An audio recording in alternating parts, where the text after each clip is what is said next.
Hi, Julianne. I'm Guillermo Galindo Hi. in Cartelera, Spain. Nice to meet you. Nice to Congratulations. meet you too. How are you? Fine. How are you? Good. Very well. Recently, Vanessa Kirby said that she has been doing workshops for months with Pedro Pascal to develop a romantic relationship for Fantastic Four. Did you and Sydney go to such lengths? How did you build that complex yet loving mother-daughter bond? What'd you say about Fantastic Four? Who did what? Yes, Vanessa Kirby said that she has been doing workshops for months with Pedro Pascal to develop a romantic relationship. Yes. Workshops. I wonder what Yes. those workshops are like. No, That's no. so interesting. That's so interesting. Yeah. No, we didn't do any workshops. We didn't have a whole lot of time to prepare, actually. But I don't think we suffered for it. I mean, I think we both were coming off other jobs, and so we didn't have a lot of time to prepare. We talked to our director, Michael Pierce, and spent some time discussing the relationship. And I think both Sydney and I are familiar with the mother-daughter relationship as mothers and daughters, you know, ourselves. I mean, I have an adult daughter. She's the adult daughter of a mother. We both kind of know how intense that bond is, how important it is, how much it can bear, how much we ask it to bear.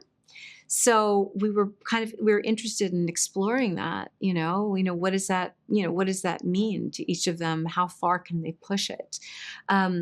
But it was fun, it's thrilling too. It's nice to get to explore something that's meaningful in that way. Do you think your character would have done everything she does, reach those extremes, if her wife were still alive?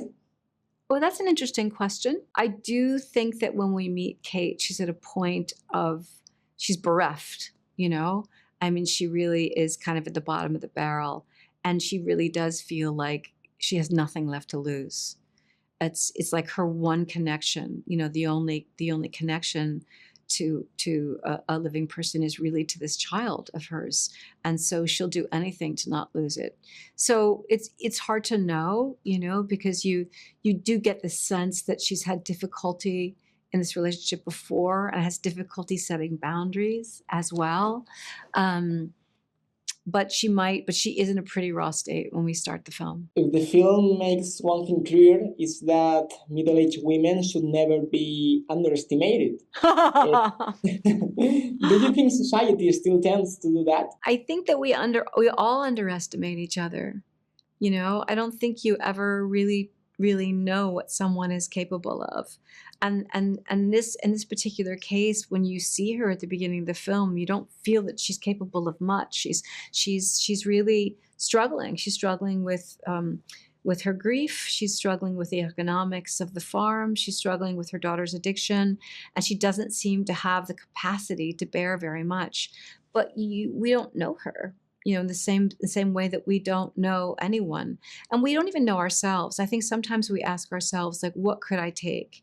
If a disaster befell me or somebody in my family, would I be able to step up? Would I be that? We all hope that we're the person that can step up. If you and Sydney were to work together again, what genre of type of film would you like it to be? God, I hope it's a comedy. It's always nice to do a comedy, right? And the last one, how much did you draw from your real life experience as a mother for this film? I hope your children aren't as troubled as Claire. My children are not in trouble.